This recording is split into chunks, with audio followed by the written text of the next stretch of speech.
Ya, selamat sore teman-teman, apa kabar? Hari ini hari Kamis 12 Desember 2024. Ya, sorry terlambat ya. Ya, karena tadi saya dikunjungi om dan tante saya, adik mama, tiba-tiba main ke rumah.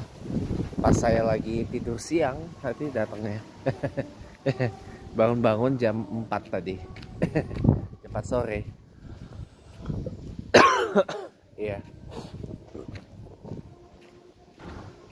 Main ke rumah gitu kan. Jadi kan saya waktunya jadi lama di kamar. Iya. Nah, teman-teman semuanya,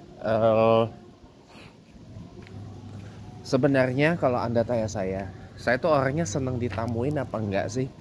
Nah, ini justru saya ada rencana pindah dari Bumi Bintaro Permai Pesanggerahan Jaksel ini. Tujuannya biar nggak ditamuin, biar nggak terlalu sering ditamuin orang. Kenapa? Karena jujur saya orangnya nggak suka ditamuin gitu loh. Jadi sama kayak apa namanya, itu bocah alay, udah alay gila lagi, alay gila deso lagi, ya kan? Gue paling males dengan orang kayak gitu, jujur aja. Saya paling males dengan orang-orang yang seperti tadi, udah alay, deso, gila lagi. Itu kan orang kayak gitu kan masuknya klasifikasi ODGJ. Tahu ODGJ nggak? Orang dengan gangguan jiwa. Gitu. Kalau bahasa yang lebih kekiniannya lagi, ODGJ itu adalah orang udah gila, IQ-nya jongkok pula. Ya, udah gila, orang udah gila, IQ-nya jongkok.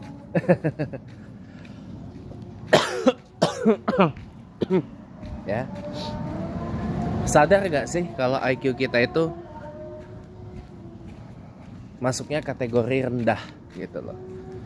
Sudah rendah tapi nggak mau dinaikin, nggak mau dievaluasi gitu loh.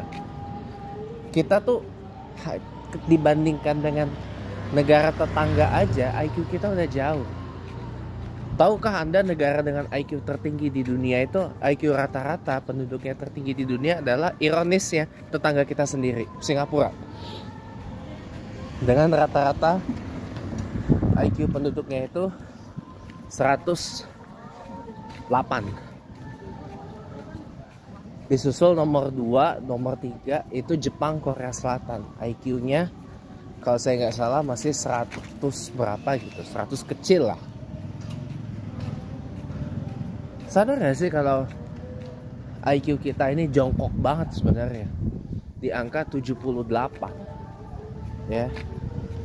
Dan skor PISA kita rendah gitu loh. Tapi walaupun IQ-nya rendah, PISA-nya rendah, PISA-nya rendah, tapi jangan kita jadikan bahan mocking gitu loh. Wah, ini negara SDM rendah. Memang iya, Indonesia SDM-nya rendah, tapi bukan untuk bahan ejekan, coy. Jangan dijadikan, oh dasar kamu SDM rendah apa segala macam. Jangan. Jangan dong. Justru kita sama-sama harus bantu biar SDM kita berkualitas tinggi. Harus bisa kerjasama. Biar SDM kita berkualitas bagus. Jangan direndahin terus. Gitu loh.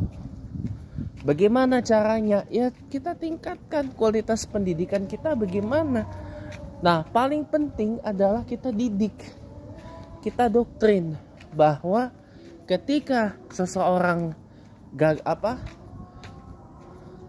terbiasa dengan ujian asesmen, ujian kompetensi, itu tujuannya adalah untuk memetakan apakah orang ini berkualitas atau tidak. Ada quality controlnya kalau kita ngomongin produksi mobil misalkan, atau istilah pabrik kita ada quality control.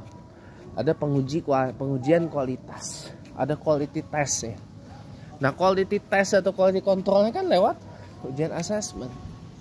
Assessmentnya bisa berupa penyelenggaraan ujian nasional atau ujian assessment yang digelar pihak ketiga, pihak keempat dan sebagainya. Ini penting. Tujuannya biar masyarakat kita terbiasa berkompetensi gitu loh.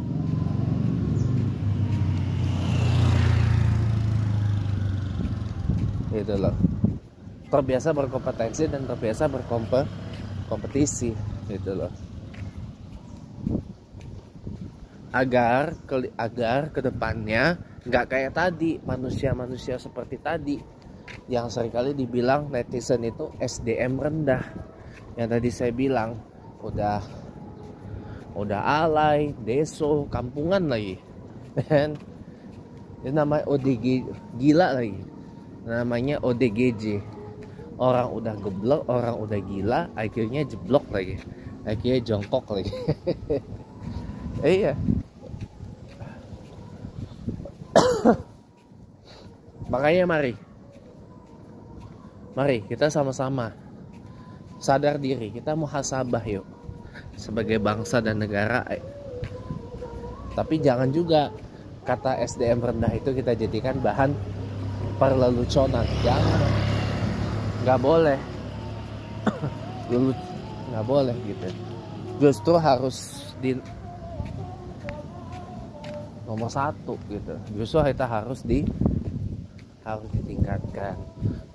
Ini tentu membutuhkan kerjasama multi pihak untuk meningkatkan kualitas pendidikan di Indonesia, untuk membangun sumber daya manusia Indonesia. Ini harus melibatkan multi pihak, multi sites gitu loh, multi sites involvement. Jangan istilahnya asal goblok gitu, asal goblek gitu.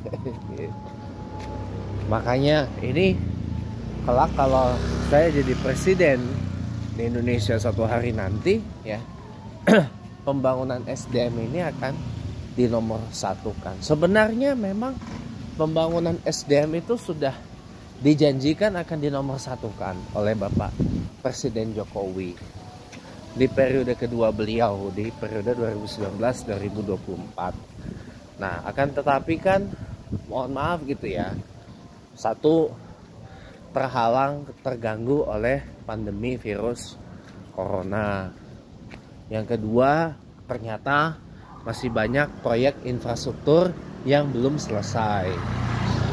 Tadinya harus segera diselesaikan proyek infrastruktur yang belum selesai itu. Ini aja banyak banget proyek infrastruktur yang dicanangkan untuk diselesaikan di era Bapak Presiden Jokowi ya, belum selesai karena kendala macam-macam. Salah satu pembebasan lahan, pembebasan tanah. Ini angel tenan gitu loh.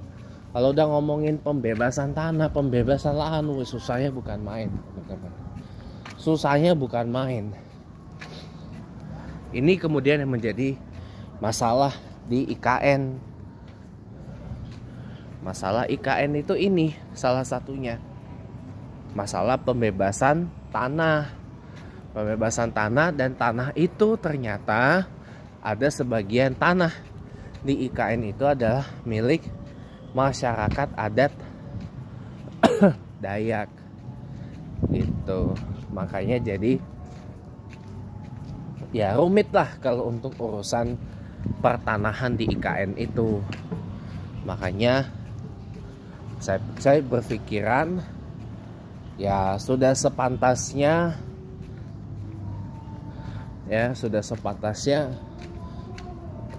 memang IKN itu harus dikaji ulang sih menurut saya. Dikaji ulang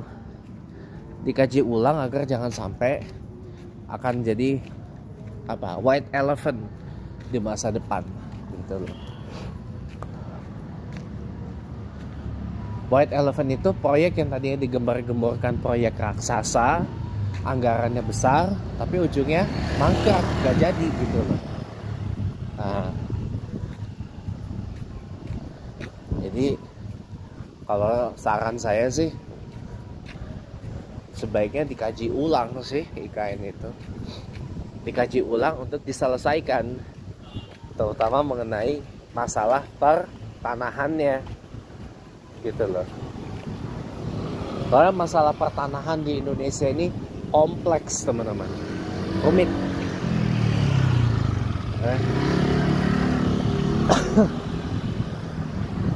Gitu. Jadi pada intinya ya, posisi saya terhadap IKN nggak berubah.